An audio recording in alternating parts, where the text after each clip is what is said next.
Hello everybody, and welcome to this video in which I get to talk about a passion topic of mine, and I am talking about the classic retro JRPGs. I'm usually so busy playing the new stuff I don't get an excuse to do these kinds of videos and talk about this topic, but Square Enix has done us all a massive favour by releasing Romancing SaGa 3 into English for the very first time officially. There have been fan translations around, but those I generally avoid because they do generally involve piracy and ROMs and all that kind of stuff, and I prefer to support the developer and the publisher wherever possible, and that does mean that sometimes I miss out on some of these games, but all is right now. I've been able to play this one, and it is a cracker. It is a great little JRPG.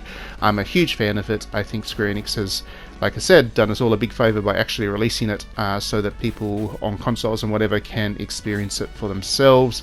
And yeah, I want to talk about this game, but also, I guess, what I like about retro RPGs, because in playing this, I've come to some realizations. I love the JRPG genre as a whole, and I play just about everything that gets released, but there is a certain set of qualities to the retro JRPG that kind of elevates them, and it's good to go back and experience them, because I think some of the directions that the modern JRPG has taken, well, some developers could do with looking back at some of these classics, I think.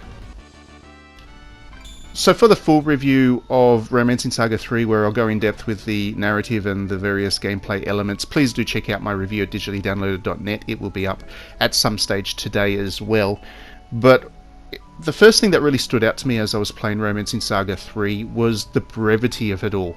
You're seeing here in this little interaction here, this character's about to join my party, and she does so after 5 or 6 lines of dialogue, and that's okay. One of the things that I love about these retro JRPGs is that brevity is something, it's a quality that's kind of respected. A lot of the modern JRPGs, as much as I love them, get really bloated and get really bogged down with a whole lot of stuff that is perhaps unnecessary for pushing the narrative forward or for conveying the key themes. And that's why JRPGs are getting longer and longer. I mean, you look at Persona 5, which is like 100 hours if you're lucky to get through. Trails of Cold Steel, which is very retro themed in terms of its design elements, it's over 100 hours, I think, for at least for the first two. I don't know what the third one's like just yet, but I can only imagine it's just as long. You're looking at a long time commitment with these games, whereas these retro JRPGs, they actually tell stories which are comparable in terms of the intellectual depth and the kind of the epic narrative arcs. These games have all of that in them, but they're over in such a short time, because back then developers were really constrained by resources, not just in terms of the graphics and the music and all that. They were also constrained in terms of their storytelling resources. There wasn't so many writers on the team. There wasn't that kind of capacity to make these kind of huge, bloated, long cinematic narrative exchanges. They needed to be efficient, and in needing to be efficient, they actually were creative about how they told their stories, and this game is a really good example of that. It has a great story, and it does so in a way that's really respectful of the player's time, which I really appreciated. On the other hand, I think the thing that tends to put these retro RPGs off the radar for a lot of people is the frequency of the combat. Combat comes on very hard and heavy with Romancing SaGa 3. Even by standards of retro RPGs, you go into a dungeon area and you will be fighting battles constantly. This game has a really interesting way of doing level ups and stuff. You don't actually level up through experience points, and anybody who played the previous Romancing SaGa, which was also localized a couple of years ago, would know that you actually get boosts at random or based on your character's performance in battle. So every so often they'll get a HP up boost, or they'll get a new skill, or they'll get more skill points to use, and that happens on a case-by-case basis. So it doesn't have a traditional experience system, which makes going into combat actually quite invigorating, I guess, because you're always looking to see what will happen next with your characters and how they'll develop, rather than just grinding through to get some random kind of number of points thrown onto your characters each time. So I never found the combat to be dull, but again, I'm also a big fan of retro RPGs. I think a lot of people will find the frequency of combat in Romancing SaGa 3 to be a bit much, but that comes with the territory, and I think most people that would pick this game up would be accommodating of that. Now to go back to the positives, I absolutely love the art of this game. I think that a lot of developers and the community have lost sight of the simple artistry of video games because there's such that push to always have the biggest graphics, the most expensive visuals, the most cinematic quality and all of that. There's that sense that these kinds of games are somehow inferior now, that they're too simple, or that they're, you know, retro. Retro for fans of retro is not a pejorative, but a lot of people use it as a pejorative, as something that's too old and archaic to really be worthwhile. And that's nonsense, you know. And these games are not unattractive. They're not bad graphics, as some people would, you know, chalk them up as. They're actually beautiful games that show an amazing sense of style with very limited canvas. And again, I come back to the limitations. The thing that I love about JRPGs is they were creative experiences because the developers couldn't just brute force their way through the development of the game.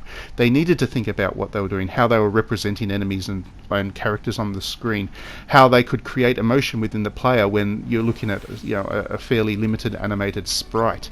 It's relatively easy now to get an emotional pull into a game because you can simply have good voice acting, have cinematic music, full orchestrated scores, all of that kind of stuff. You can use that to manipulate the audience into being emotionally attached to the game. Back when games were like this, that wasn't a given. To create a game that you could really connect with, that the players could really kind of get involved in, you needed to be very creative. And that's something that classical JRPGs still have, and those rare times that we get to play one, like in this case, this is the first time I've had a chance to play Romancing SaGa 3, so for me it's effectively new, but those rare times that a developer does that, you're just reminded of just how attractive these games really are, and how engaging they are on an artistic level, rather than just a cinematic kind of, you know, modern level. One other thing I really loved about this game is just how incredibly replayable it is. So, Romancing SaGa 3 starts you off with a choice of 8 different characters to be the lead character of the story. And based on that choice, immediately you have some branching paths, and if you pick one character, for example, you have a kind of strategy-like experience to start with, whereas other characters start with a traditional kind of story, a JRPG story arc. But on top of that, you just recruit so many different characters into your party, and those characters you meet in towns or villages or wherever else, and you have such a range of characters to add into the party. And each character is very simply written. Like I mentioned earlier, these characters don't have huge amounts of dialogue and stuff, but each character is actually really engaging, really enjoyable, really quirky in their own way. And as you add them to your party, you get all kinds of different visual looks, you get different talents in battle and that kind of stuff. So playing through this game a couple of different times at least to get a sense of how each character has a different role within the overall narrative is a really good idea, and you'll actually get a lot of value out of this game if you get stuck into it. Each individual playthrough is shorter than a typical modern RPG, but overall, this one has this kind of endless replayability quality to it, which is really appealing. Finally, I want to say that this game proves that Square Enix can still do retro. One of the things that's really annoyed me about Square Enix in recent years is the way that they really mess with their classic properties. So I recently played the Dragon Quest remakes on Nintendo Switch. Well, not really remakes, the Dragon Quest ports on Nintendo Switch. And what they did to the visuals of those games was truly offensive. Dragon Quest had the most gorgeous aesthetic back on the NES, and in that effort to modernize it, I think originally that port was for mobile, and then they just brought the port wholesale over to Switch. But in their efforts to modernize it for modern platforms, they really messed with it, and it just was not a pleasant experience anymore. It lost a lot of the charm of the original Dragon Quest, and actually set that whole series back a little bit for me. Thankfully, Dragon Quest XI came out on the Switch at the same time, and that's an amazing game. Absolutely amazing. Perfect example of how to do a modern JRPG. But it's not that it wasn't just Dragon Quest. Square Enix has also absolutely screwed up everything from Final Fantasy 5 and 6. I think it was 5 and 6, 4 and 6. The mobile ports of those games, which then became the PC port, absolutely ruined those, and even the modern ones. I really appreciated that Final Fantasy 8 came to modern consoles for the first time, but Final Fantasy 7, 8 and 9 on those modern consoles is still an inferior port to the original, because what they've done is they've gone and up-resed the character graphics so that they look new and modern and HD, but they haven't done anything to the backgrounds, because those backgrounds were pre-rendered and you can't really do much with them. So as a result, you've got this this disconnect between the characters and the background, which didn't exist with the original games, and again it just feels like there's been a bit of the artistry lost from those original titles.